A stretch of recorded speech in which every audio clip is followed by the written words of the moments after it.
Nah, pada malam hari ini kita kembali akan diberkati dengan sebuah kesaksian yang luar biasa, bagaimana seseorang mengalami perjumpaan dengan Tuhan yang tadinya seorang yang berbeda iman, artinya dia tidak percaya Tuhan Yesus, seorang antikris. Nah, bagaimana Tuhan bekerja di dalam hidupnya, bagaimana Tuhan merubah pemikirannya dan menyadarkan beliau. Kita akan dengarkan kesaksian yang luar biasa yang akan memberkati kita semua. Oke, kita sambut Bapak Sukrianto. Shalom Pak. Salam, salam Bapak. Ya, apa kabar Pak Sukri? Puji Tuhan, baik Bapak. Haleluya, wajahnya Haleluya. luar biasa ceria ya. Terima kasih nih Iya, Pak Sukri sudah hadir. Nah, ya, Pak Sukri, ini ada ya. banyak orang yang akan mendengarkan kesaksian Bapak.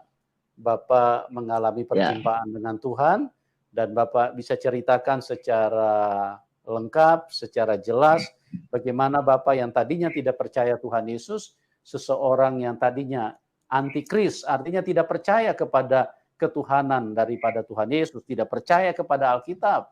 Nah, bagaimana ceritanya sampai Bapak dari tidak yakin sekarang menjadi yakin dan Bapak bersaksi tentang kebaikan Tuhan.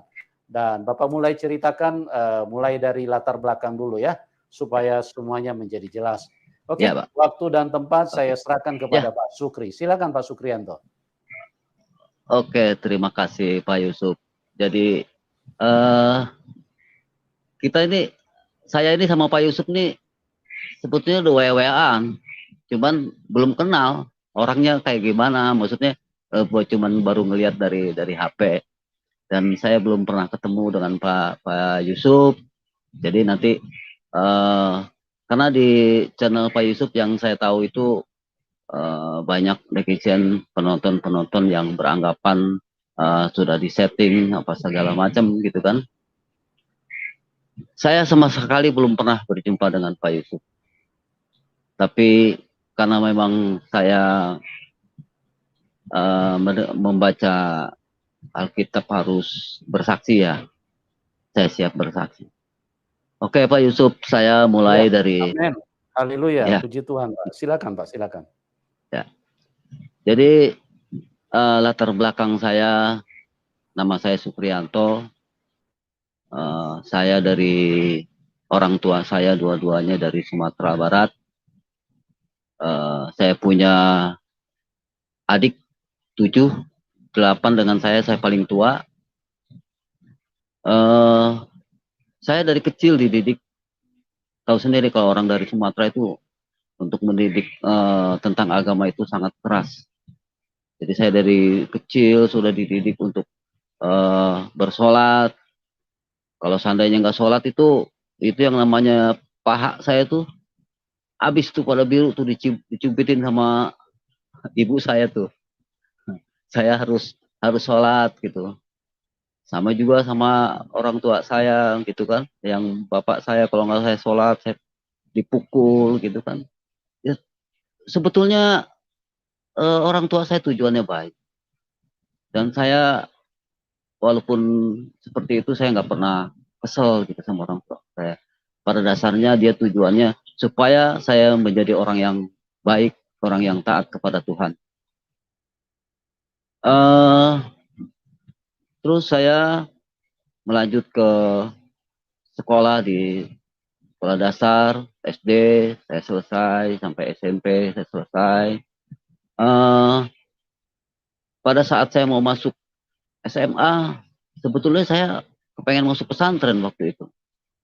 Saya masuk pesantren, tapi ibu saya mungkin karena dulu berpikirnya orang kalau di pesantren itu nggak bisa mendapatkan uang atau hasil atau gimana gitu ya. Karena pesantren itu cuma nanti keluar dari pesantren itu cuma dakwah dapat amplop gitu kan. Jadi orang tua saya nggak ngizinin waktu itu, ibu saya nggak ngizinin masuk pesantren. Dan saya pernah bilang sama ibu saya mau masuk pesantren gitu. Kalau saya harus masuk SMA, tapi nanti jangan salahin saya kalau sekolah saya nggak benar. Ya udah, akhirnya saya ikutin masuk di sekolah SMA. Berjalan 2 tahun saya di SMA, yaitu yang terjadi saya nggak benar.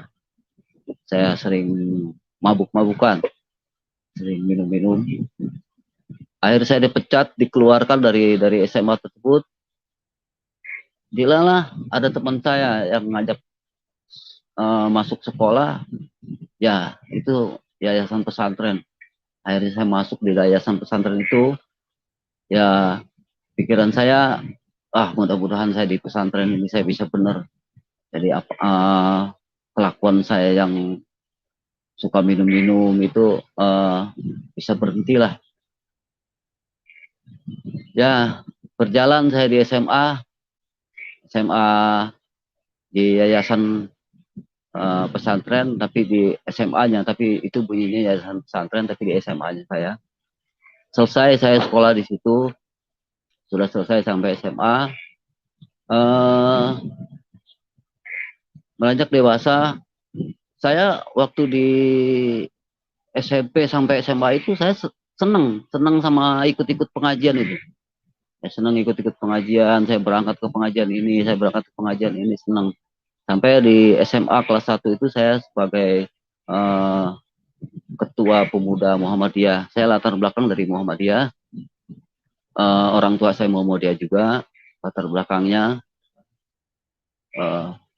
Jadi saya senang ikut-ikut pengajian itu.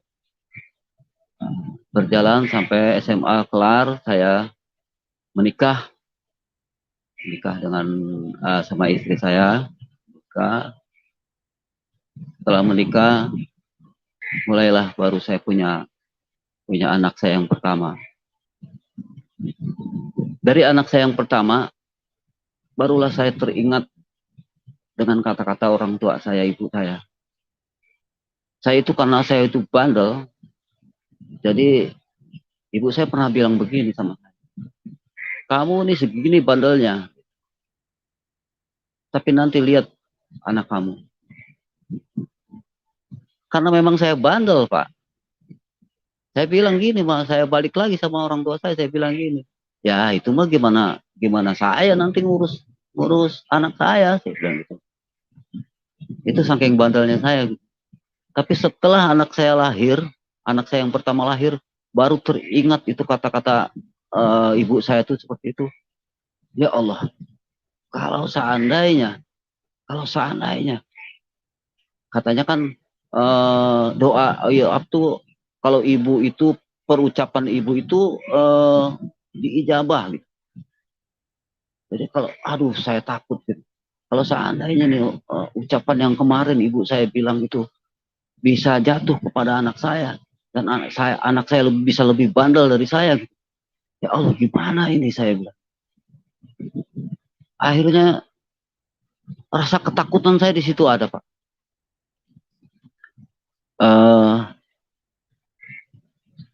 Kenapa saya bisa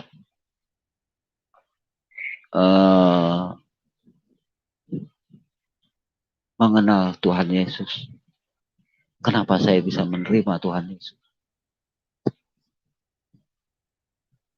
Sebetulnya, Pak, dari perjalanan 7 tahun yang saya bilang, saya perjalanan 7 tahun, saya dikasih mimpi, akhirnya saya goncang dengan sholat saya. Jadi pada suatu ketika, saya lagi bawa mobil, bermimpi nih saya lagi bawa mobil, di jalanan itu ada jalanan yang rusak, dari ujung jalan sini sampai sebelah sini itu ada air, kobakan air gitu, ada orang dua tuh, ibu-ibu sama ya orang masih muda lah itu, orang masih muda. Mau jalan dia bingung karena jalanannya itu basah, dia bingung mau jalan itu bingung. Akhirnya pas saya deketin, saya lihat teman saya bilang gitu, Cibutet namanya. Mau kemana, Tet? Bilang gitu. Gue mau ke gereja, dia bilang. Gereja, ya udah gue anterin. Saya anterin apa naik anterin. Sampai di pintu gerbang gereja itu, saya nggak tahu itu gerejanya gereja apa, itu saya pintu gerbang. Jadi antara pintu gerbang dengan pintu gereja itu kan agak-agak jauh tuh, Pak. Itu gerbang Bukit Duri itu agak jauh. Saya lihat ada orang ngawai-ngawai tangan saya gitu. Ngawai-ngawai tangan saya. Itu pakai jubah putih panjang gitu. Cuman saya bingung. Kelihatan dari jauh itu kayak orang yang pernah saya lihat di gambar gitu. Ya udah saya abaikan dulu itu. Ya udah saya anggap itu. Tapi sebelum itu sebelum mimpi itu saya ada mimpi satu dulu. Pertama saya lagi bawa mobil juga, saya lagi bawa mobil juga tuh. Ya, tiba-tiba ada tulisan Jalan Kristus gitu. Nah, saya bilang ini Jalan Kristus. Bilang itu kayak jalan nama Kristus itu kayak nama-nama orang Kristen gitu kan. Kok jalan begitu ya? Bilang. Ya udah saya setelah bangun saya abaikan. Terus mimpi yang kedua tadi saya ketemu teman saya itu antar kerja sampai sempat saya bilang gini, nah Ted, ntar kalau mau ke gereja lu uh, telepon gua aja atau WA gua ntar gua anterin. Udah gitu kata dia, iya telepon kalau nggak salah telepon, iya telepon. Karena dulu kan nggak ada WA WA gitu, telepon aja gitu. Ya udah dibilang iya. Nah itu hampir jarak mimpi itu hampir hampir setahun tuh Pak, jarak mimpi. Cuman saya anggap itu iblis karena saya dulu di agama Islam itu kalau mimpi-mimpi yang seperti itu ya itu datangnya dari iblis itu. Jadi saya anggap seperti itu. Tapi itulah semenjak saya ketemu itu mimpi pertama mimpi ketemu Jalan Petrus, kedua mimpi dengan ketemu melihat orang yang seperti ada di gambar itu ngawai-ngawai saya. Di situ saya goncang dengan sholat saya. Tetapi pendamping saya itu pernah bilang gitu, bukan karena sholatnya kamu bisa ketemu dengan Allah, tapi karena imanmu, karena yakinnya. Jadi kita harus yakin. Jadi kalau kita benar-benar yakin sama Allah itu, Allah pasti ridho. Jadi kalau misalnya sholat sampai jidatnya hitam gitu, sampai ini, tapi dia nggak yakin sama Allah, Allah nggak ridho. Tapi kalau kita bilang orang itu tidak yakin sama Allah, pasti marah. Nah, akhirnya ketemu saya berjalan hampir setiap tahun itu saya dapat mimpi perjalanan 7 tahun. Saya ketemu lagi mimpi sama dia lagi, sama orang itu lagi, si Butet itu. Saya mimpi totonya saya ada di dalam gereja gitu Pak. Butet pas saya tengok, aku si Butet lagi gitu. Nah, udah saya ngelihat itu orang ada kalau nggak salah ada acara apa itu saya lupa tuh. Saya cuma lihat bengong gitu. Oh saya bisa ada di sini. Akhirnya terbangun lagi saya. Tetap masih saya anggap itu dari iblis. Nah, yang ke tahun berikutnya saya ada bisikan. Sempurnakanlah imanmu terus tuh. Jadi sebelum ada bisikan itu, saya ada angin dulu gitu. Jadi kalau saya lagi kerja ngapain saya kan suka kerja saya suka nyari cacing Pak karena saya ternak ikan tuh. Jadi kadang-kadang tuh ada bisikan seperti itu. Wah, di situ saya merasa goncang tapi heran juga gitu Pak. Herannya saya karena saya udah nggak mau melayani teman-teman, ada orang yang sakit gitu kan. Akhirnya ada minta tolong itu daerah Lenteng Agung waktu itu. Pak minta tolong katanya. Bang minta tolong dong Bang kata gitu. Ini orang udah dipanggil dukun yang udah paling terbagus di situ. Tapi ini orang nggak sembuh-sembuh juga masih teriak-teriak menjerit-jerit gitu. Dalam hati saya gini Pak, ya Allah saya ini udah nggak benar saya bilang. saya ini udah nggak sholat, udah jarang sholat. Walaupun saya tetap saya memuji, tetap hati saya itu Allahu Akbar itu tetap gitu. Tapi saya, apa pantas saya ini masih bisa ngobatin orang gitu. Tapi karena memang saya diminta, sampai mohon-mohon diminta gitu. Oh, saya berangkat akhirnya juga, berangkat juga. Saya sholat sunat dulu, jadi kalau sudah terdesak seperti itu Pak, namanya saya sholat sunat, itu namanya sholat sunat. Kalau saya sholat sunat, saya bilang gini, ya Allah, saya ini orang yang berdosa ya. Saya sudah mengingkari perintahmu ya Allah. Saya bilang. Tetapi ada orang yang minta tolong sama saya ya Allah. Atas izinmu ya Allah. Dengan air ini. Sembuhkanlah orang itu. Masih disembuhin juga Pak. Heran juga. Orang itu akhirnya sampai sungkem-sungkem. Itu orang itu Pak. Sekeluarga itu. Orang itu sombong. Jadi dia orang paling kaya lah di lingkungannya. Oh, kalau bawa kendaraan juga sombong. Tapi setelah saya obatin, memang dia ada kerasukan, karena memang dia sebetulnya mau jadi paranormal, dia jadi sering menantang-nantang jin-jin yang ada di pohonan dekat rumah dia, itu ada pohonan gede itu, karena dia mau jadi paranormal. Akhirnya dia nggak kuat ya, dia seperti itu. Sembuhlah dia, saya syariatin, kalau dulu bilang syariatin, sopan. Jadi saat ketemu saya tuh berubah, nggak sombong lagi. Jadi ketemu saya, di situ saya, walaupun saya udah nggak sholat, tapi Allah tetap mengabulkan apa permintaan saya. Nah, itu katanya karena keyakinan saya sama Allah. Nah, tadi dari ketemu mimpi tadi yang terakhir dengan bisikan, dari situlah saya mulai sudah goncang. Nah, berjalan tuh Pak, setelah COVID ini, pas masuk COVID, kan karena saya udah goncang tuh, saya udah sholat, saya udah jarang, ya udah. Akhirnya saya sering main-main aja gitu kan. Kadang-kadang ikut karaokean segala macam. Pas COVID itu tidak ada karaoke yang buka. Akhirnya saya main HP Pak. Saya lihat-lihat HP karena memang saya senang sama dengar-dengar dakwah-dakwah gitu. Saya senang dengar dakwah. Saya lihat tuh HP. Saya lihat tuh dakwah Yahya Waloni.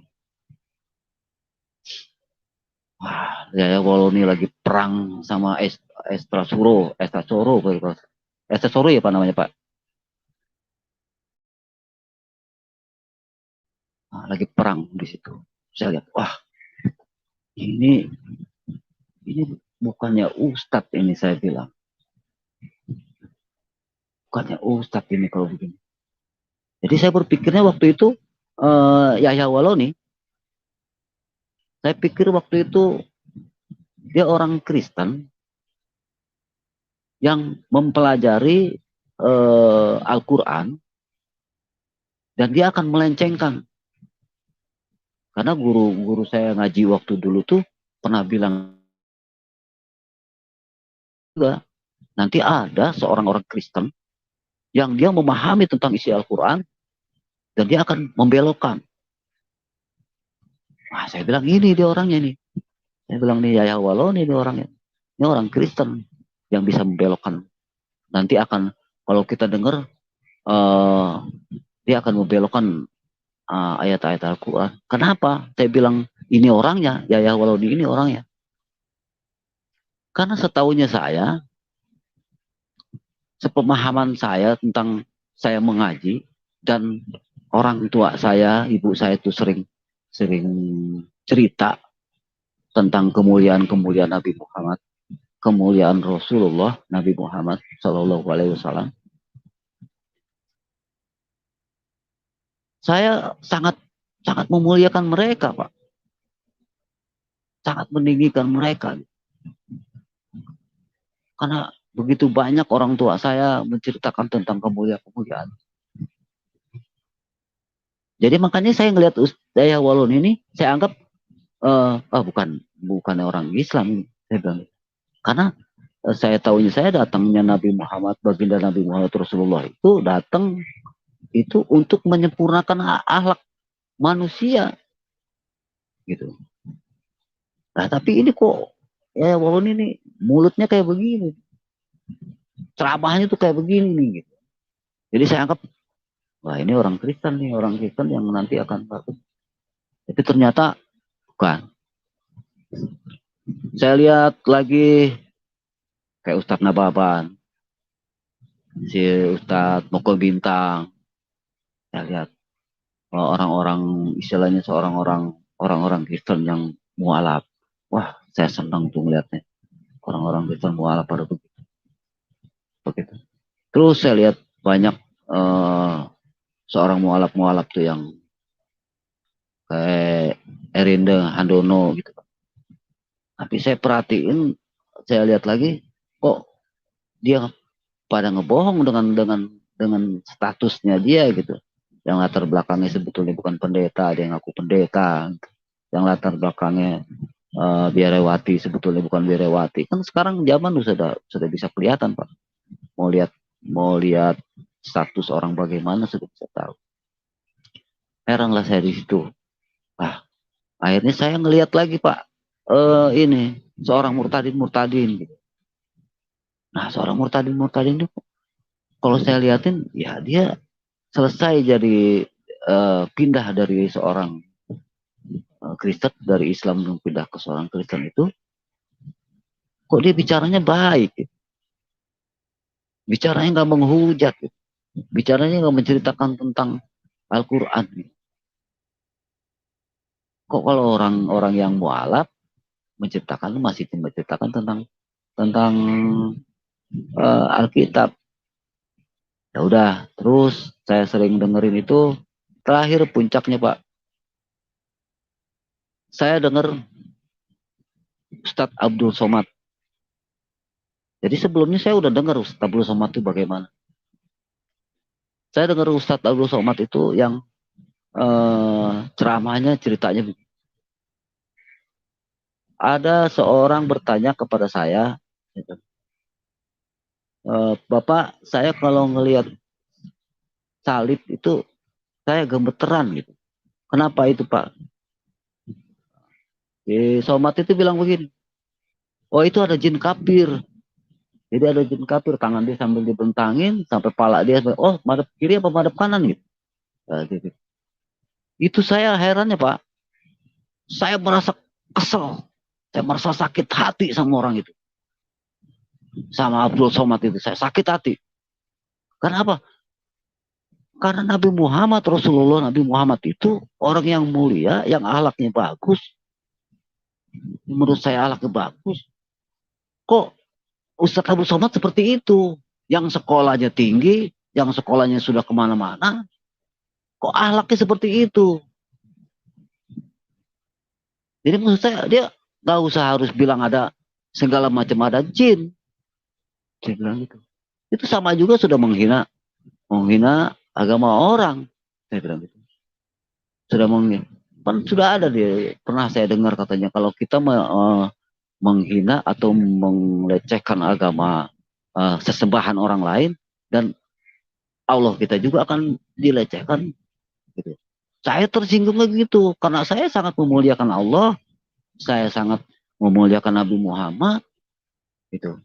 Tapi ini si Somad ngomongnya kayak begitu, gitu kan? Saya merasa sakit hati, tersinggung. Sama juga menurut saya, jadi dia tidak memuliakan Allahnya dan dia tidak memuliakan Rasulullah. Ya ada apa ini, saya bilang gitu. Kok bisa kayak begini? Saya udah pertama sebelumnya dia ada orang yang bertanya itu, saya suka itu nonton dia itu. Wah, dia orang pintar banget. Tiba-tiba dia viral begitu ramenya sampai bukan sejuta umat lagi, udah lebih juta-juta umat, dia banyak umatnya.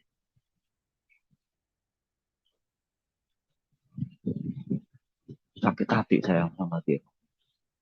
Nah dari situ, Pak, dari situlah saya pengen tahu isi apa sih isi Alkitab itu? Kok sampai sebegitunya Somad menghina uh, sesembahan orang? Saya pengen tahu isi Alkitab bagaimana. Tapi puji Tuhan melalui HP tiba-tiba saya bisa dapat Alkitab. Saya baca Alkitab, Pak. Padahal dulu saya kalau bilang megang Alkitab itu haram, nggak boleh. Jadi nggak boleh megang Alkitab, haram. Saya baca Alkitab, Pak. Waduh, kok enak banget baca Alkitab ini. Saya baca terus. Seneng saya baca tuh, Pak. Baca Alkitab. Wah, gimana ini ya? Saya mau belajar Alkitab ini. Ingat saya sama teman saya tuh, yang namanya si Butet itu. Baru ingat sama si Butet tuh. Saya telepon dia, Pak. Itu kalau nggak salah udah 4 tahun yang lalu saya telepon dia. 4 tahun atau 3 tahun yang lalu saya telepon. Saya tanya sama dia, Ted, ini Ted, saya bilang gitu. Gue ini kemarin ada yang mimpi.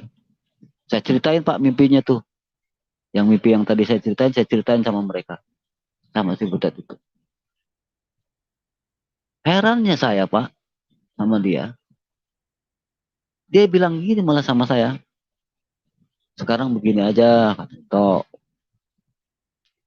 lu berdoa sama Allah lu berdoa yang sungguh-sungguh, lu berdoa sama Allah lu minta jalan yang terbaik, jalan yang benar tuh yang mana lu minta, lu mohon aja sama Allah lu. Heran saya, Pak, kok dia ngomong begitu, saya bilang gitu. Kan kalau saya tanya mimpi saya dengan ustadz yang saya tahu itu kan pasti jawabannya, itu dari iblis, makanya saya nggak mau tanya mimpi-mimpi saya itu, saya nggak mau tanya sama ustadz karena saya tahu orang saya baca hati ustadz aja saya bisa tahu. Dulu saya tanya sama dia, sama butet itu, saya bilang gitu. Dia malah bilang begitu. Lah kok lain, saya bilang gitu. Katanya orang Kristen itu malah ngajak-ngajak orang Kristen, orang masuk Kristen nanti dikasih Indomie, dikasih duit segala macam. Nah ini kok saya enggak. Kok saya malah dibilang begitu? Kan jadi penasaran sama saya, Pak. Lah kok dia malah bilang begitu, saya bilang gitu. Nah, kebingungan saya bagaimana ini saya bisa memahami tentang Alkitab itu. Nah, itu akhirnya saya lihat Yusuf, channel Pak Yusuf, saya lihat, saya ibadahnya itu saya tonton dengan ibadah-ibadah lain, saya lihat lagi di di Alkitab itu. Nah, setelah itu, wah, saya mau menyatakan kalau saya mau masuk Kristen. Jadi hampir 2 tahun yang lalu saya pengen masuk Kristen tuh gimana ya, saya datang ke gereja ini, pernah saya datang ke gereja ini, wah gerejanya serem amat, tinggi gitu, Pak, tinggi, terus gambarnya apa tuh gitu, serem amat gitu. Udah akhirnya saya bingung, saya mau masuk gereja mana. Tiba-tiba saya ada masuk gereja itu begitu serem. Yang penting saya menyatakan saya mau pindah iman dulu. Pindah iman dulu. Akhirnya saya nulis pernyataan. Saya menandatangani sampai pakai materai. Jadi ikut katekisasi. Katekisasi saya 2 tahun, Pak. Karena COVID. Jadi karena COVID,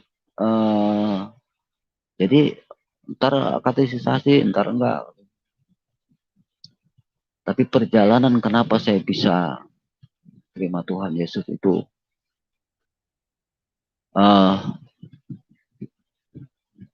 berawal dari saya merasa saya kecewa dengan yang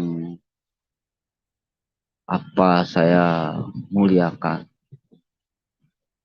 Saya kecewa dengan baginda Nabi Muhammad Rasulullah Sallallahu Alaihi Wasallam. Saya kecewa dengan, mohon maaf, dengan isi Al-Quran. Apa Al-Quran itu firman Tuhan.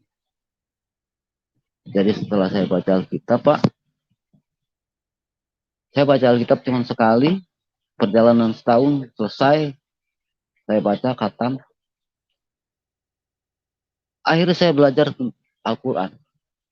Makanya begitu banyak saya malah mempelajari tentang Al-Quran. Kecewa, saya belajar Al-Quran, saya belajar hadis, saya ngeliat tafsir. Sekarang mau belajar apa? Mau belajar hadis, saya tinggal lihat di pakai HP udah kelihatan hadisnya. Dulu susah, harus beli bukunya mahal. Dan lagi pula saya dari latar belakang Muhammadiyah itu nggak pakai headsetnya, bukan hadis itu nggak begitu ini, karena Muhammadiyah itu baca Al-Quran, ayat bahasa Arabnya, bahasa Al-Qurannya, terjemahnya. Jadi nggak hadis. Tapi setelah terjadinya kekecewaan saya sama Yahya Waloni, sama Somad, akhirnya saya mempelajari tentang Al-Quran. Kecewa saya dengan isi Al-Quran.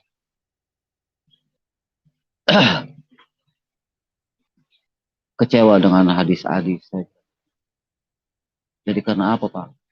Saya, semua doa saya sudah dikabul.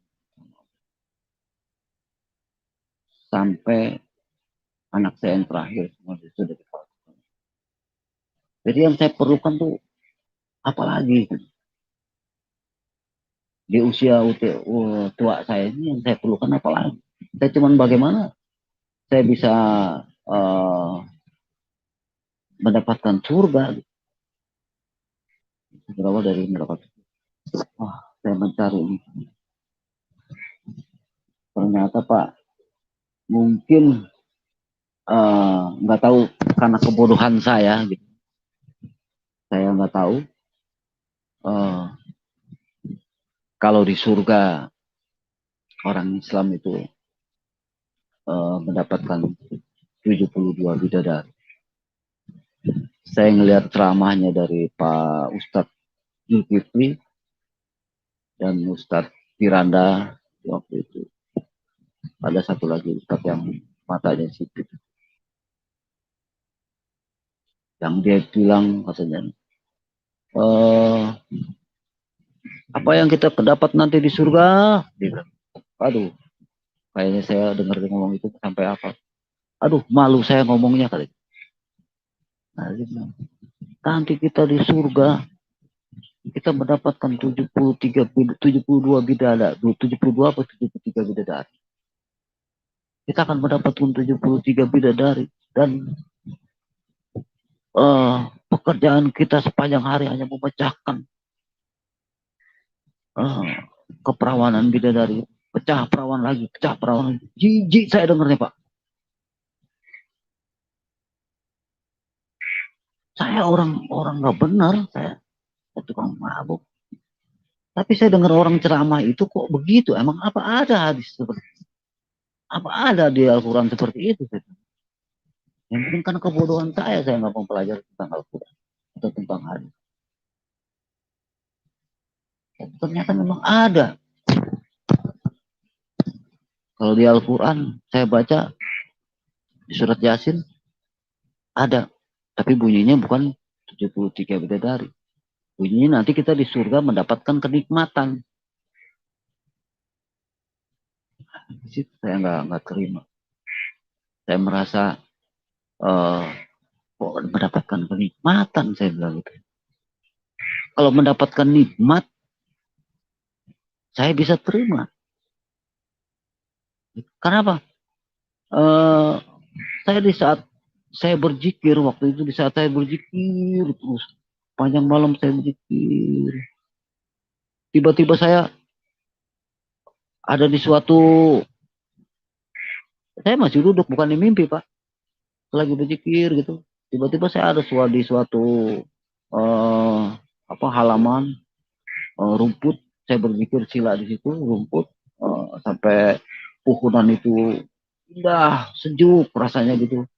Wah ya Allah, begitu nikmatnya saya memuji nama Allah. Allahu Akbar, Allahu Akbar. Saya merasakan, nggak tahu, saya namanya belum tahu surga, apa ini surga gitu. Jadi waktu saya saat saat berzikir itu, bukannya mimpi ini, saya istilahnya saat saya berzikir itu tiba-tiba melayang gitu. Tiba-tiba saya sepertinya ada di suatu tempat seperti itu waktu saat berzikir. Karena kita saya, bukannya kalau kita, saya jadi berasa yang ngajarin orang.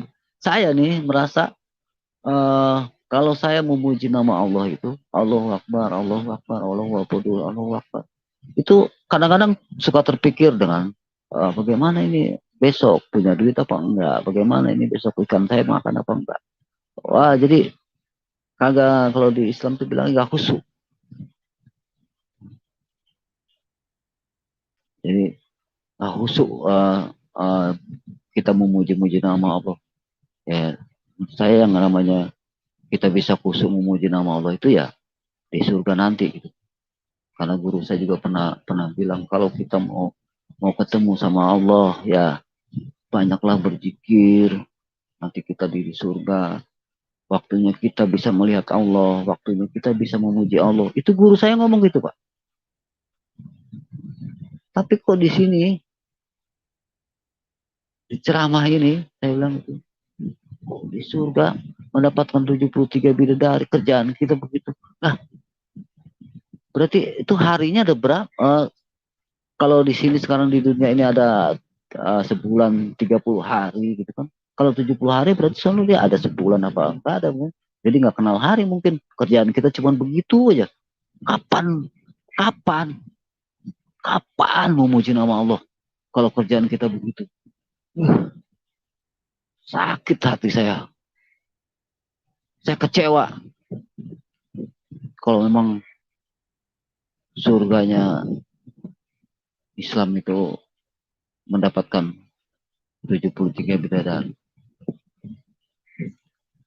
Yang kecewa lagi saya dengan hadis Rasul. Ya, kembali lagi karena kebodohan saya. Mungkin saya nggak tahu. Karena saya nggak belajar. Baru tahu Pak, kalau Aisyah itu istrinya Nabi Muhammad itu umurnya dinikahin 6 tahun. Persetubui 9 tahun. Di situ saya juga kecewa dengan Nabi yang begitu saya muliakan.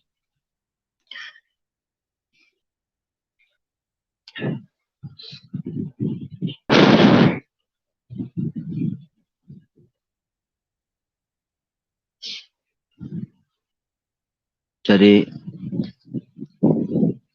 ada hadis Nabi, hadis Rasulullah. Saya juga tahu, akhirnya saya melihat hadis. Karena ada juga yang ceramah. Ada juga hadisnya saya baca. Kalau Nabi Rasulullah itu mati diracun. Saya kecewa juga sama Nabi Muhammad Rasulullah yang saya agung-agungkan. Saya juga kecewa dengan hadis Rasulullah yang ada hadis tentang menyusui orang dewasa.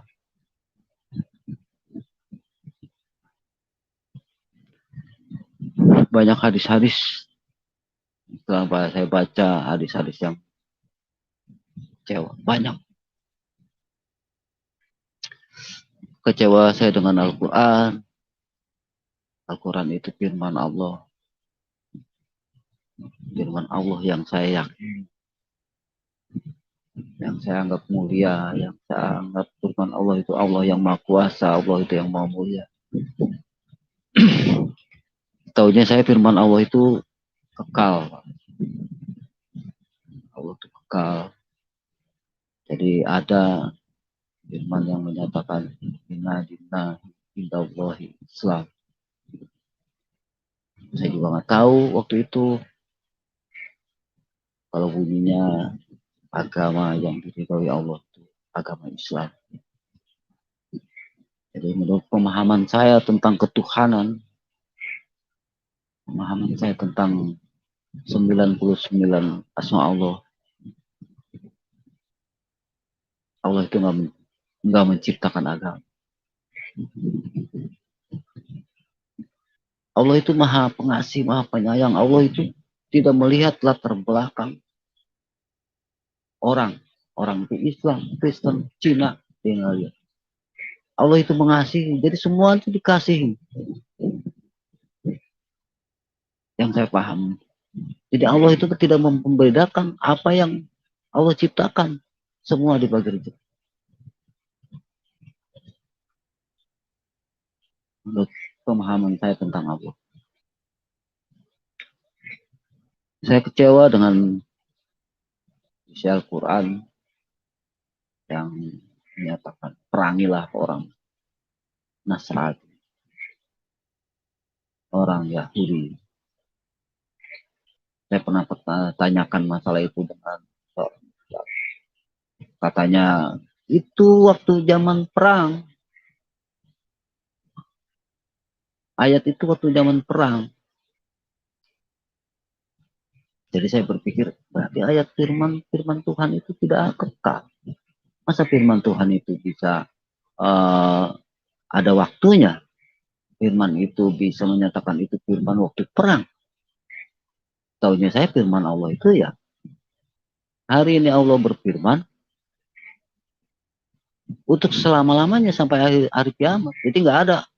Jadi menurut saya itu perkataan Allah itu nggak bisa ditafsir. Nah itu dia mentafsirkan. Makanya itu ada tafsir, ada hari. Tafsirkan itu zaman perang. Di situ saya nggak terima juga. Banyaklah Pak. Saya takut menjadi dianggapnya nanti melecehkan atau menghina agama Islam. Tapi sebetulnya saya hanya kecewa. Saya hanya kecewa dengan Al-Quran. Saya kecewa dengan Nabi Muhammad. Karena setelah saya pelajari, yang selama ini saya nggak pernah mempelajari tentang Al-Quran, yang selama ini saya tidak pernah mempelajari tentang hadis, setelah saya pelajari dan setelah saya lihat seorang ustadz, seorang mualaf atau seorang murtadin, saya sudah tonton semua banyak. Jadi saya kecewa. Bukannya saya apa sama Allah saya kecewa? Enggak. Bukan Tuhan itu cuma satu, Allah itu cuma satu. Jadi saya tidak kecewa dengan Allah. Akhirnya saya bisa terima Tuhan Yesus setelah saya baca kitab, akhirnya saya merendung, saya belajar dari hasil kekecewaan saya. Saya menerima Tuhan Yesus bukannya saya dapat mimpi itu Tuhan Yesus melambai-lambai. Tidak Pak, saya belajar. Saya mencari jalan kebenaran.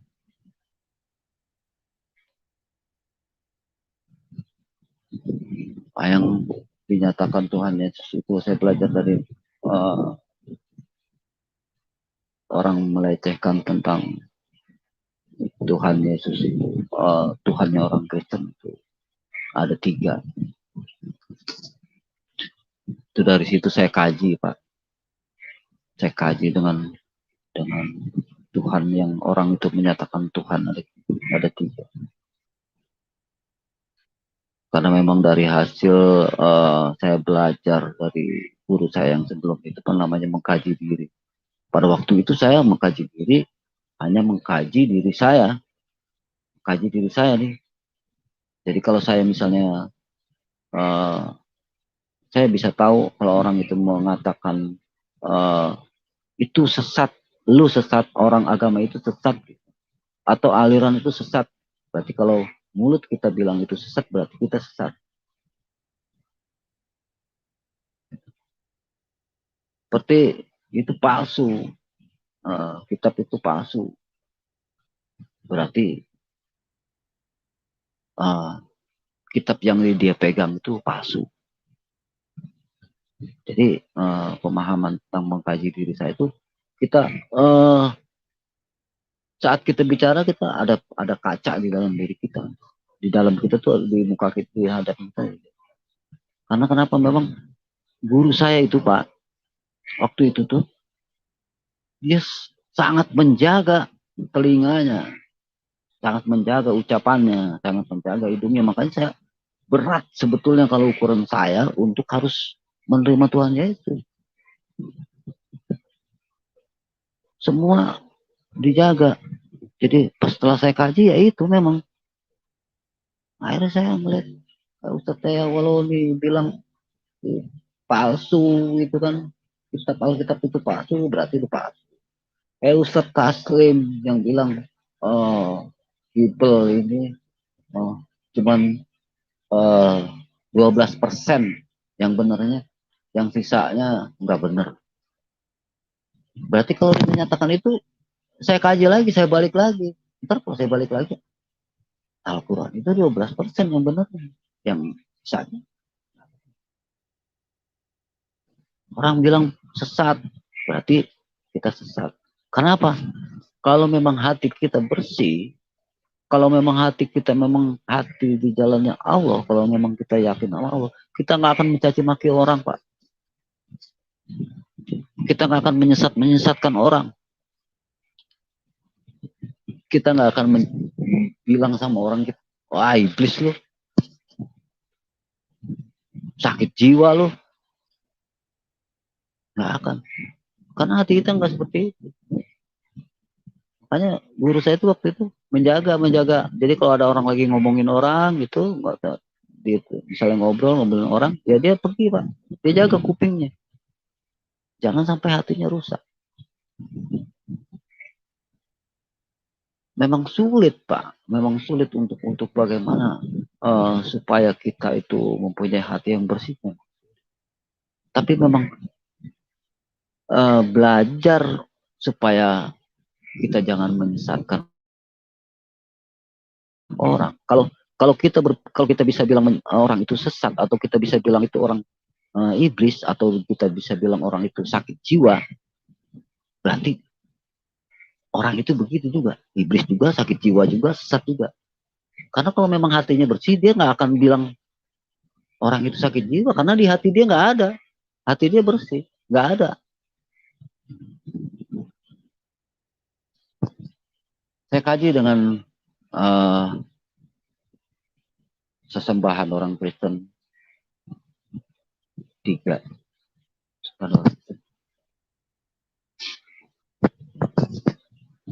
Akhirnya saya bisa terimanya begini, Pak. Di Islam memang Allah itu tidak kelihatan dan tidak kedengar. Tidak bisa didengar dan tidak kelihatan. Memang iya. Saya imani firman wahyu Allah melalui malaikat. Malaikat tidak kelihatan. Disampaikan oleh baginda Nabi Muhammad Rasulullah Sallallahu Alaihi Wasallam.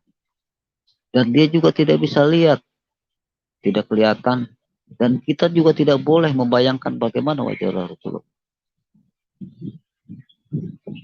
Tidak boleh. Tanpa disadari sebetulnya dia juga 3, Pak. Di situ ada Allah, di situ ada malaikat, di situ ada baginda Nabi. Karena terjadinya bisa terbentuk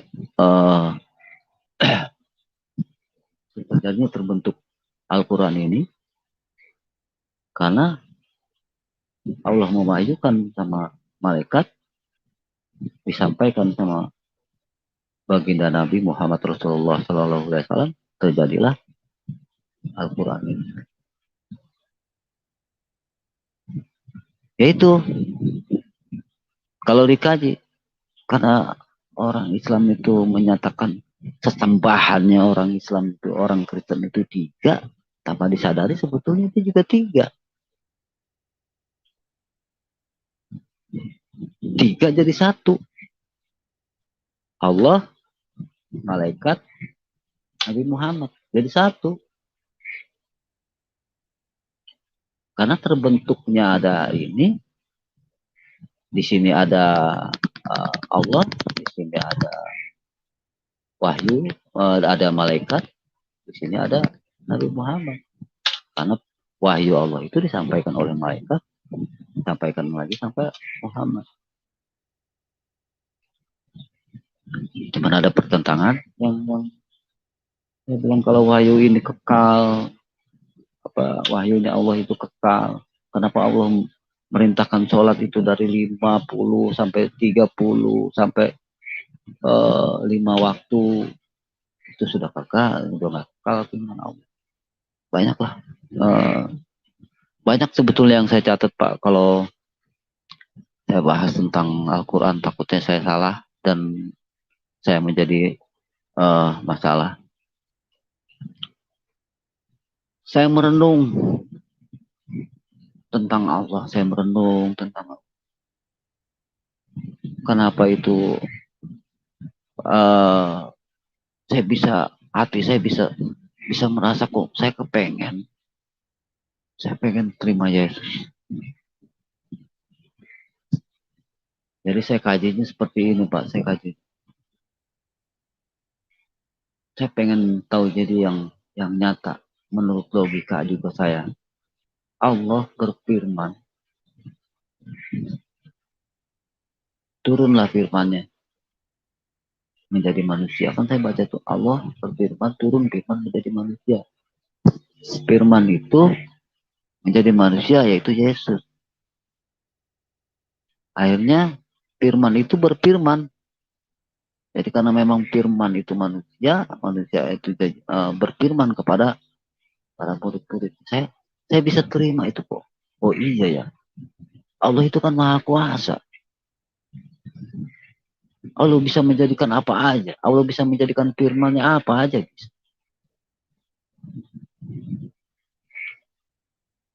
Orang firman menjadi buku aja. Orang imani. Di situ saya, wah iya. Karena memang ini ketemu langsung. Jadi nggak ada yang saksinya ada gitu. Jadi di sebelah itu nggak ada saksinya tuh, wahyunya disampaikan nggak ada saksinya. Ini ada, saya baca Alkitab cuma ada saksinya. Terus merasakan, wah ini benar ini. Saya bilang ini firman. Kalau dikatakan kalimat Allah itu menjadi manusia, ya iya. Kalau saya ngeliat di Al-Quran, ya Isa Al-Masih disebutnya. Kalau di sini disebutnya bilang Yesus. Di situ saya bisa bilang, wah ini benar ini saya bilang. Allah itu berfirman menjadi manusia. Karena memang tujuan saya ingin mendapat surga, Pak. Saya sudah meyakinkan kalau itu memang firman yang menjadi manusia itu, saya sudah yakini itu firman yang menjadi manusia itu. Tuhan Yesus itu berfirman, tidak akan masuk surga kalau tidak melalui aku.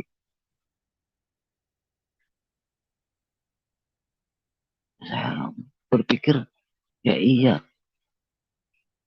Kenapa Kalau melalui yang sebelah itu, yang sebelah banyak ada dosanya, sampai dosanya juga dosa dari sekarang sampai yang akan datang sudah diampuni. Tapi ini Tuhan Yesus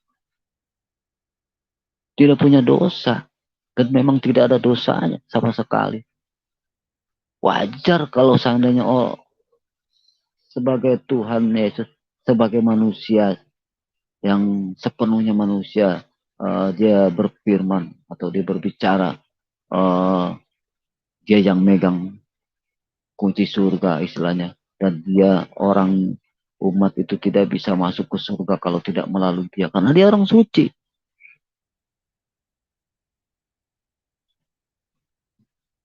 Saya terima di situ, Pak. Setelah saya ngelihat cerita tentang Yesus disalib, saya baca tentang Yesus disalib, nggak tahu hati saya kenapa, Pak. Hati saya tuh nangis, keluar air mata. Saya nggak tahu kenapa saya merasakan begitu begitu besarnya Tuhan Yesus berkorban. Dia rela mati, dia rela mati karena untuk menyelamatkan umat.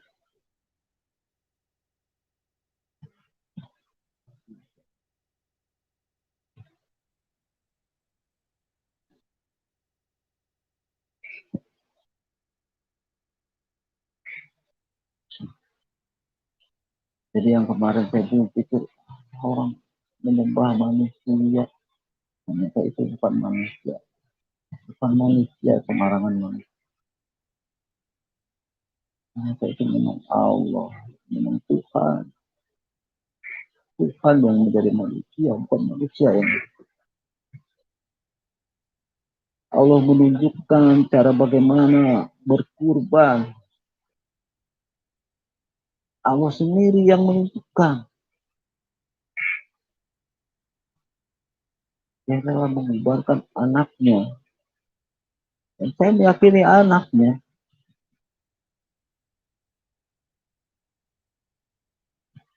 Karena Yesus itu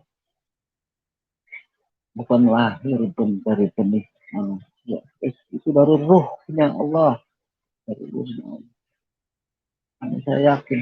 Kalau saya baca Alkitab, saya yakin. Saya yakin itu Tuhan Yesus itu Tuhan. Tuhan Yesus itu juga Bapa.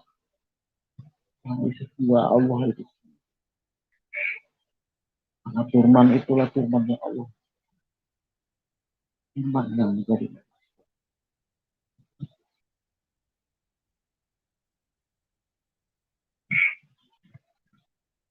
Itu sering saya menangis, Pak. Saya baca Alkitab. Baca sejarah Yesus. Kali. Waduh, saya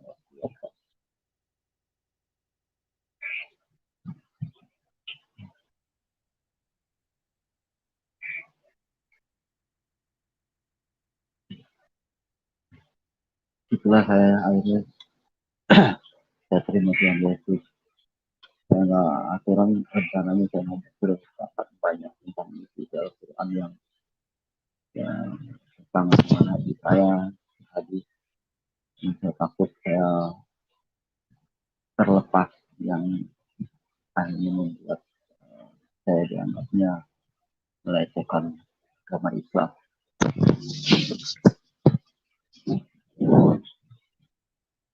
Saya sudah menjadi seorang Kristen, seorang pengikut Kristus, pengikut Yesus. Walaupun saya awalnya itu saya nggak yakin kalau Allah itu bikin agama, karena di Al-Quran itu ada tulisan Islam. Inna dina indallahi Islam. Agama yang diridhoi Allah, agama Islam. Kok Allah begitu membedakan kasihnya kepada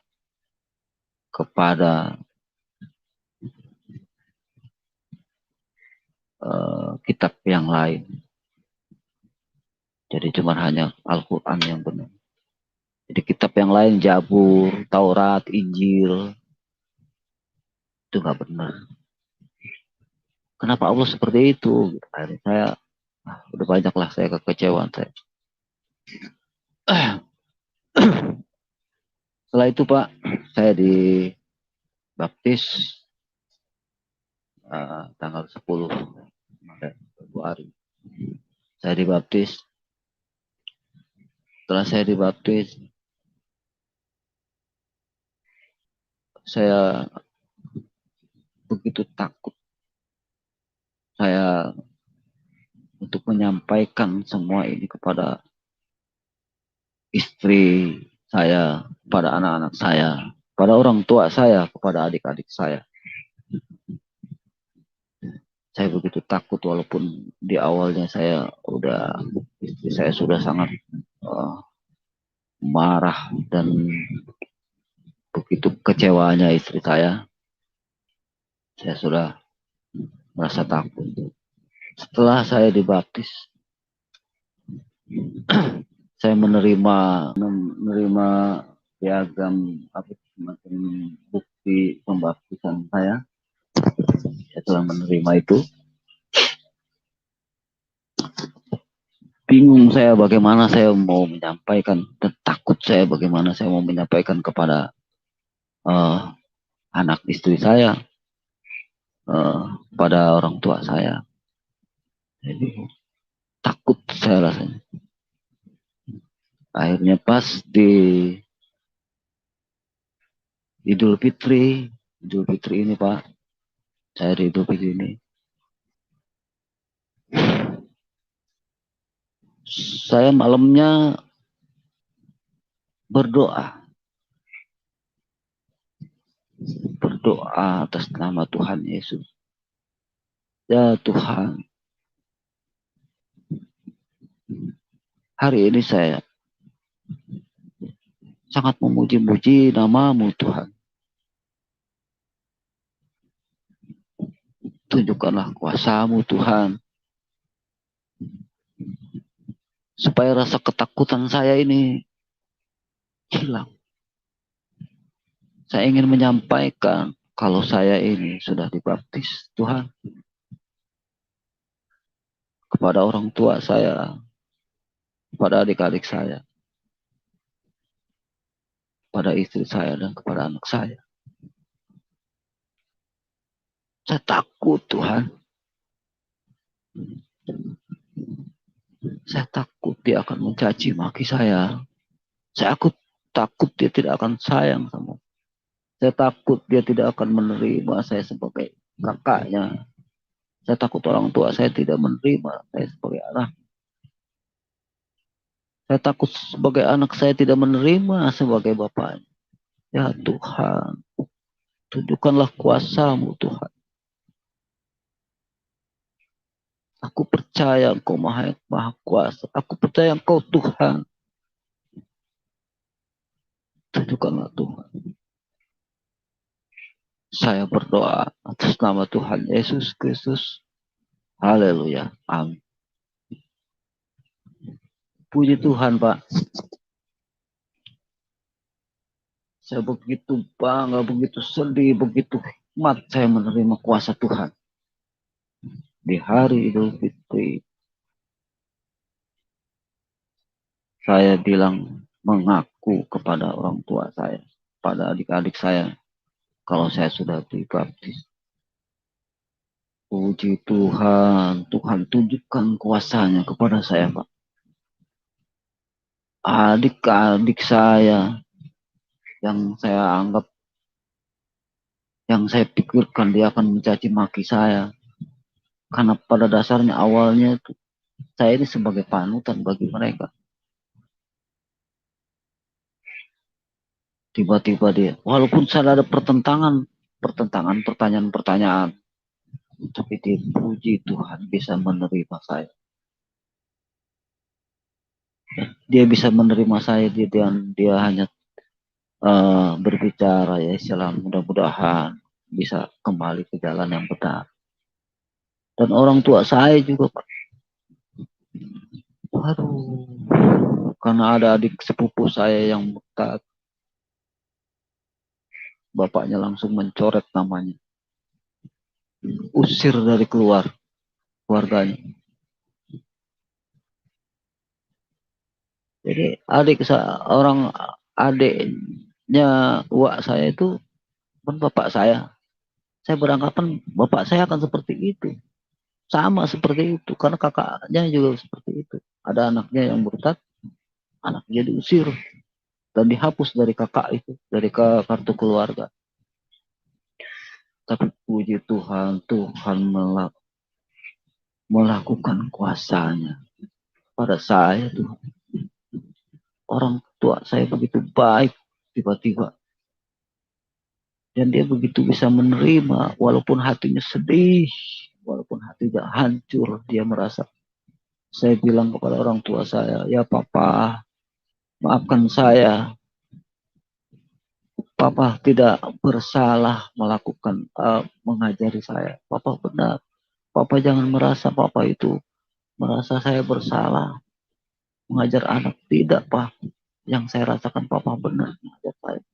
Tapi maafkan saya, Pak. Kalau saya harus menerima Tuhan Yesus.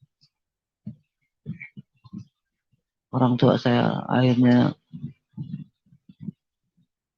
hanya bisa berdoa dan adik-adik saya juga yang lain. Ya sudah sekarang kita doakan saja supaya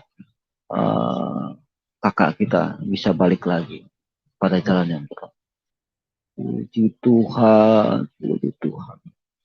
Saya setelah berbicara menyatakan iman saya kalau saya sudah dibaptis, Pak.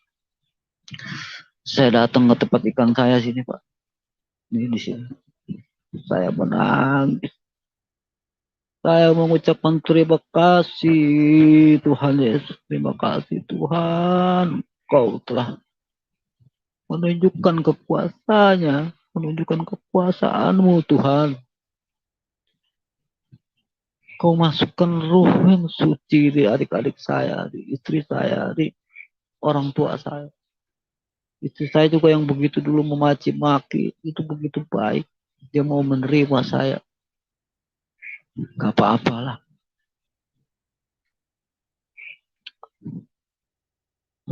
Menangis saya. Saya berdoa menangis. Saya berterima kasih Tuhan. Terima kasih Tuhan.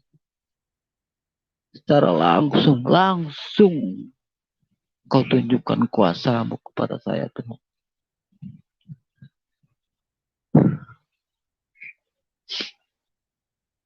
Begitu saya semakin yakin.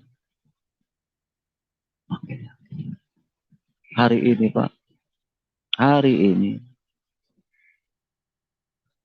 Karena baru kemarin saya menyatakan baptis CD saya kepada orang tua dan adik-adik saya. Ada anak perempuan saya juga di situ ada, terus anak saya yang 2 tuh lagi berlayar. Saya khawatir anak saya yang 2 itu juga akan benci kepada saya, akan memarah kepada saya.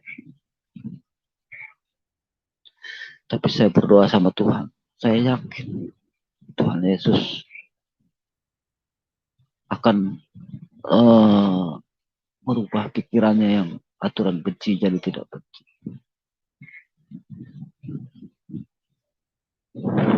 Tadi Bapak, saya menangis lagi tadi Bapak. Anak saya WA kepada saya yang sedang berlayar.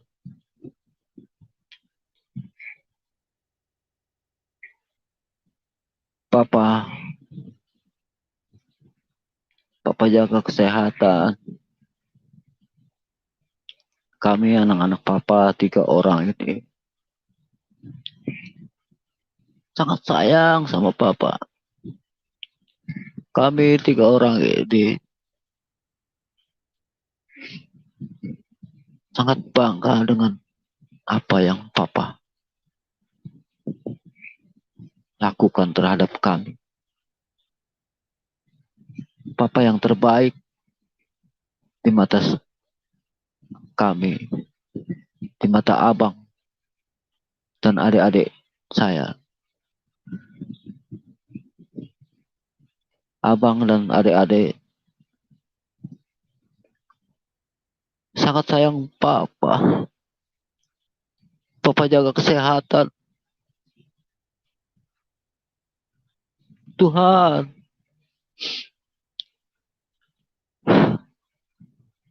Kau tunjukkan lagi kuasa-Mu, Tuhan. Kau tunjukkan lagi kuasa-Mu, Tuhan. Ketakutan saya takut tinggal dengan anak-anak saya. Kau tunjukkan. Anak saya masih begitu sayang sama saya, Tuhan.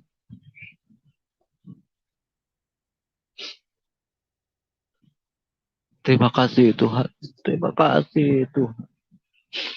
Terima kasih, Tuhan. Haleluya. Amin.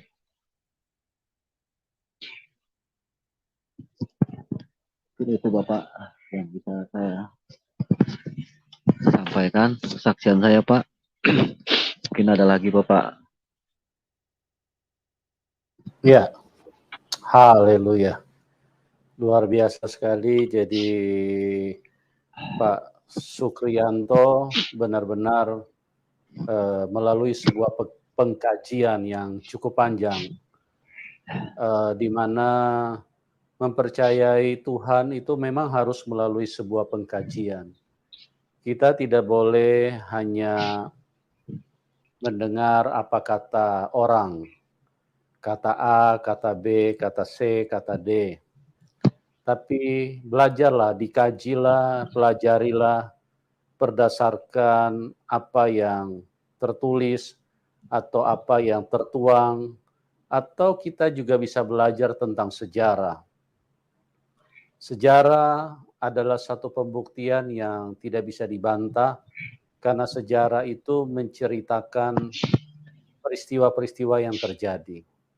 Jadi pada saat ini lewat sebuah pengkajian yang cukup panjang, maka Bapak Sukrianto memilih Tuhan Yesus sebagai Tuhan dan Juru Selamat pribadinya. Nah, teman-teman, saya berdoa supaya apa yang dibagikan oleh Pak Sukrianto bisa menjadi berkat bagi banyak orang, dan Amin. mungkin ada di antara teman-teman yang sedang kebingungan, atau mungkin juga sedang bertanya-tanya, siapa sih Tuhan yang benar? Atau mungkin siapa sih Tuhan yang menciptakan diriku? Nah, kita bisa bertanya langsung, teman. Jadi kita tidak, dengan Tuhan itu sebetulnya komunikasi itu sangat terbuka. Kan Tuhan itu sebetulnya dekat sekali dengan manusia. Ya, Ciptaan betul, Pak. yang paling sempurna itu adalah manusia. Bahkan Alkitab menyatakan itu di dalam Kejadian 1 ayat 26, kita diciptakan segambar dengan Dia. Coba Anda renungkan betapa spesial, khusus, yang mungkin bahasa saya tidak terlalu sempurna untuk menjelaskannya. Tapi manusia itu diciptakan segambar loh. Segambar dengan pencipta itu sendiri. Bagaimana mulianya manusia itu.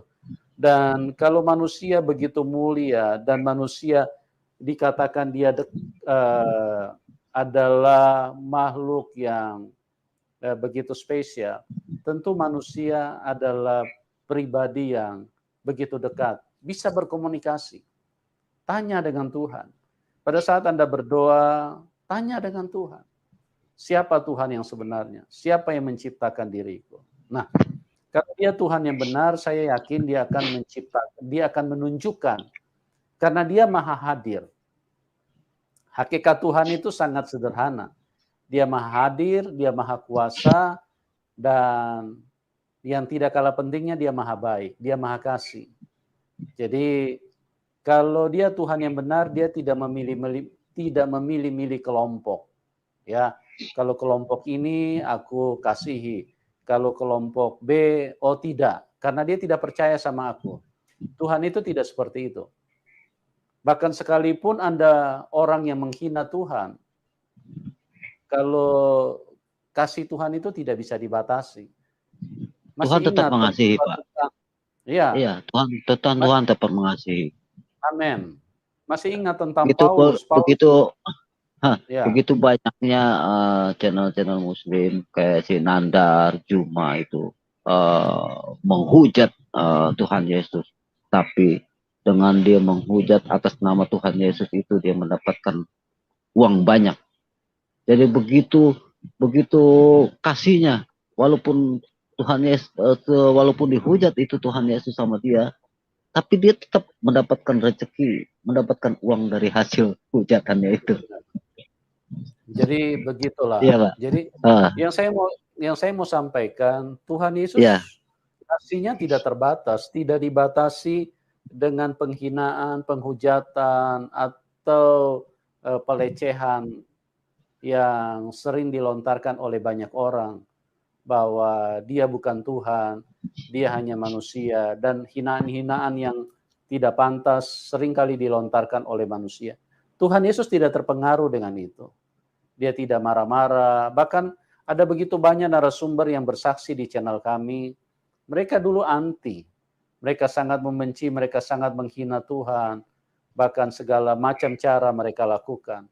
Tapi kasih Tuhan tidak bisa dibatasi, karena dia sayang sama manusia. Ya, yang jahat itu, yang ingin mencelakakan manusia itu iblis. Jadi memang firman Tuhan berkata di dalam Yohanes 8 ayat 8, iblis adalah pembunuh manusia sejak semula. Yohanes 10 ayat 10, pencuri datang hanya untuk mencuri, membunuh, dan membinasakan. Nah, ini untuk membedakan karakter iblis dengan Tuhan sangat mudah. Jadi iblis ini sangat jahat, memang dia sangat menginginkan kematian manusia. Bahkan kalau kita pergi berziarah ke kuburan, itu banyak orang tidak mengerti, orang menganggap memang beginilah proses kehidupan. Tidak.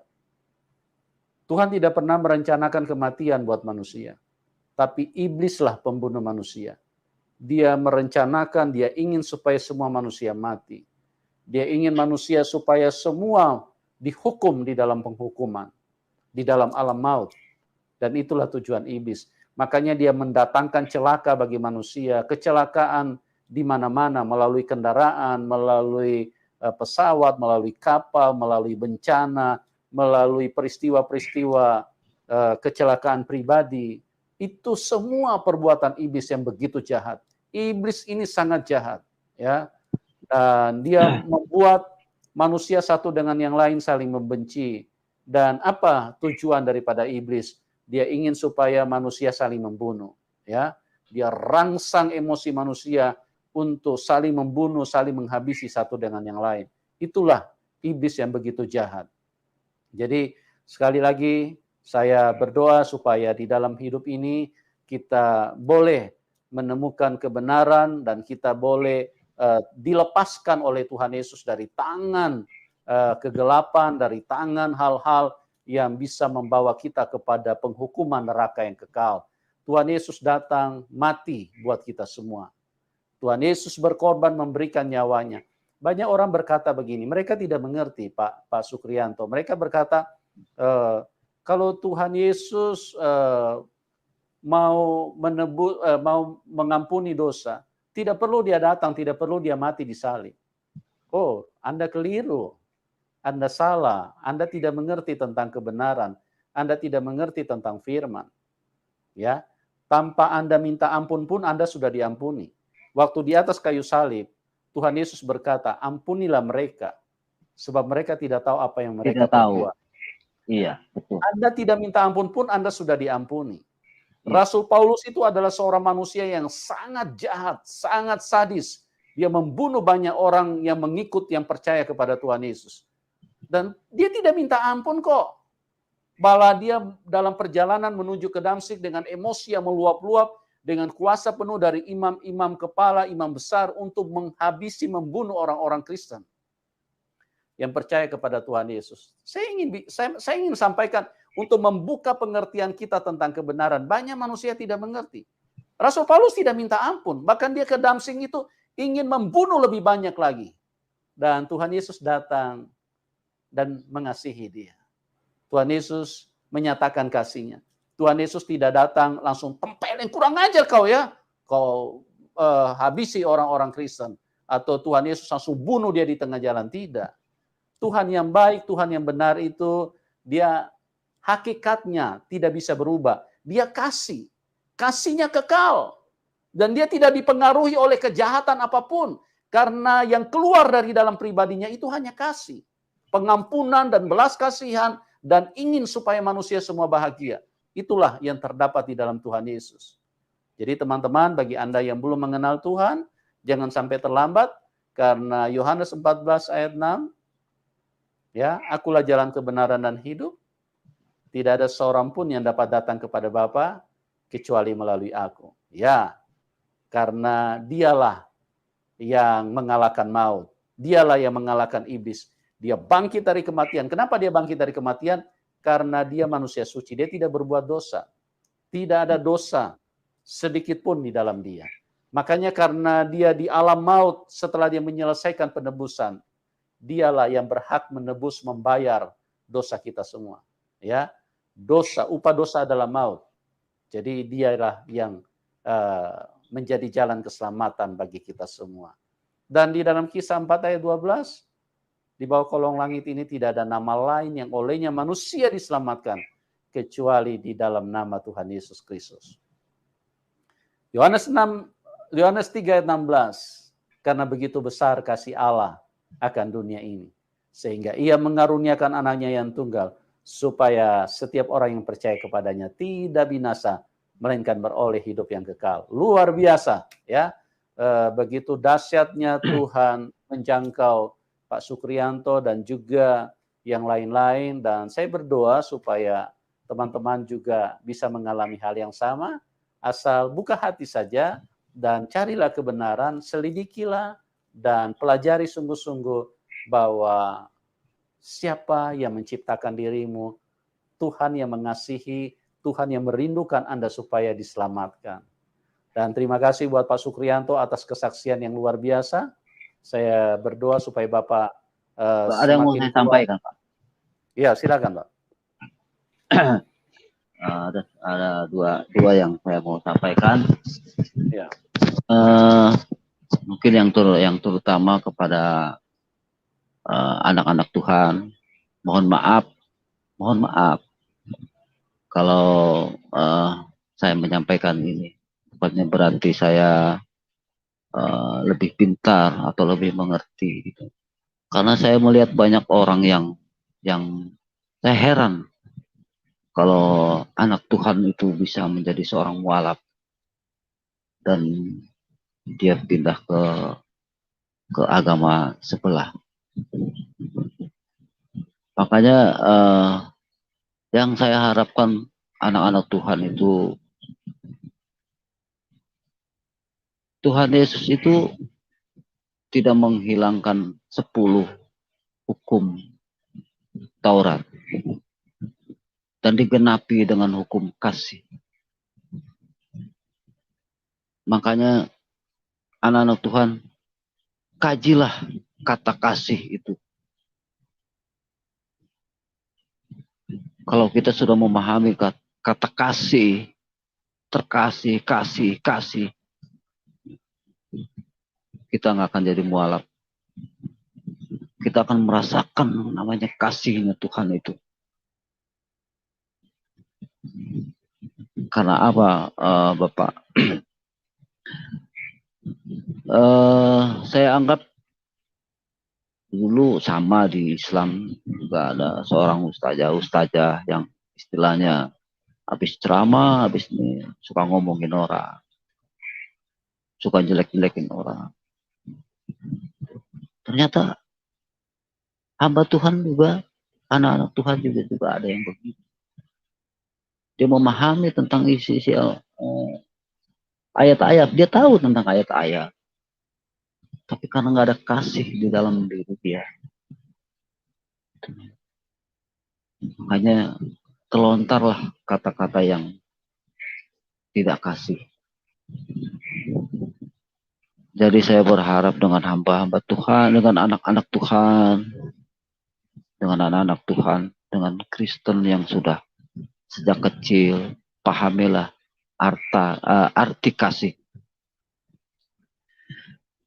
Yang kedua, saya mau berdoa kepada Ustadz Ustadz Hadi Hidayat, Yaya Waloni, Ustadz Kainama, Ustadz Nanda, Juma, Munir, Taslim, Somad, Ustadz Piranda, Zulkifli, Rizik, Agustan, Ustadz Mansur, Muhammad Ali, Gus Metik, dan channel-channel Muslim.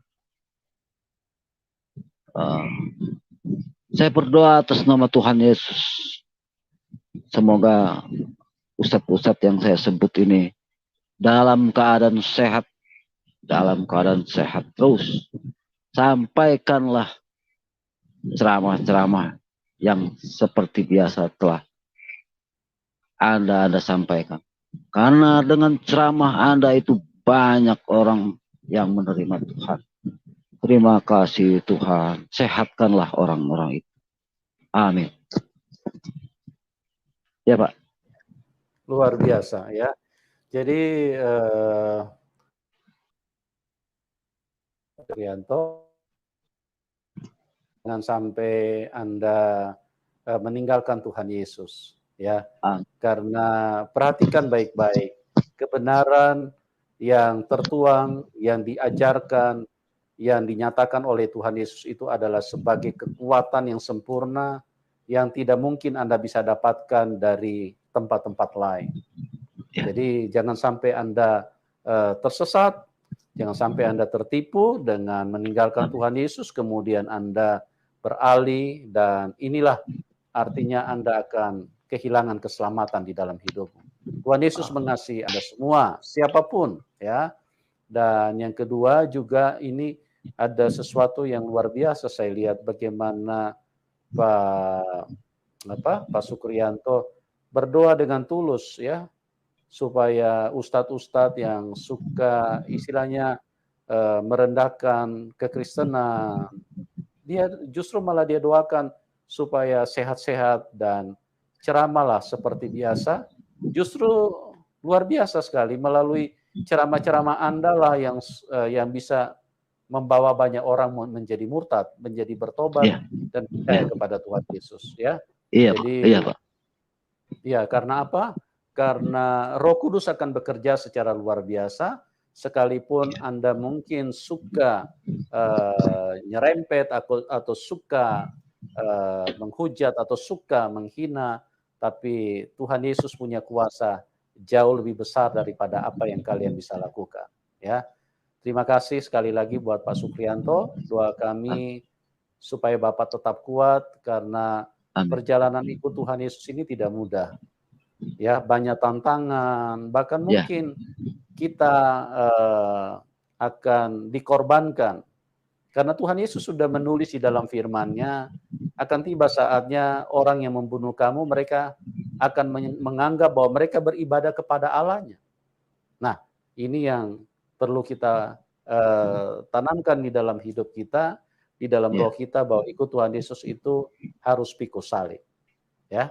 Bagi teman-teman yang diberkati, ya boleh dukung Pak Sukrianto, nanti nomor rekeningnya kami taruh di layar deskripsi ya, supaya Pak Sukrianto bisa eksis di dalam panggilan Tuhan, bisa memberitakan Injil, bersaksi sesuai dengan kapasitas yang Tuhan taruh di dalam hidupnya. Ya, jadi teman-teman yang mau mendukung silakan nanti bisa langsung ke nomor rekening Pak Sukrianto, kami taruh di layar deskripsi. Dan bagi semuanya yang menyaksikan acara ini, sekali lagi, terima kasih, kami mengasihi Anda semua, kami berdoa kasih Tuhan menyentuh hidupmu, sekalipun mungkin Anda tidak menyukai kami, tidak masalah, Anda mungkin membenci kami, tidak masalah, itu tidak penting, karena yang penting adalah kasih Tuhan. Ya, Tuhan mengasihi setiap manusia, kebencian itu tidak penting, kebencian itu adalah sampah. Bagi kami, Anda membenci kami tidak penting itu. Kami taruh, kami buang ke tong sampah. Yang penting adalah kasih Tuhan yang begitu besar. Iya, itu Pak. Di dalam hidup kami, itulah yang kami ingin share, kami ingin sampaikan, bahwa Tuhan Yesus mengasihi Anda semua. dan Dia ingin supaya kita semua masuk surga. Ya, jangan sia-siakan kasih Tuhan. Jangan sampai Anda tersesat dengan hal-hal yang bagaimana kuasa kegelapan yang terus bekerja, yang terus memasukkan pikiran-pikiran yang tidak benar di dalam hidup ini. Dan pikiran-pikiran itu antara lain, masa Tuhan lahir dari rahim wanita, ya, atau masa Tuhan berkolor, atau masa Tuhan mati di kayu salib. Itu adalah intimidasi dari setan yang terus membodohi manusia sehingga manusia jangan sampai ketemu kebenaran. Ya, sekali lagi saya berdoa kasih Tuhan menyentuh kita semua. Oke, terima kasih buat semuanya. Tuhan Yesus berkati dan kita akan berjumpa di program selanjutnya dan salam kemenangan. Amin. Amin.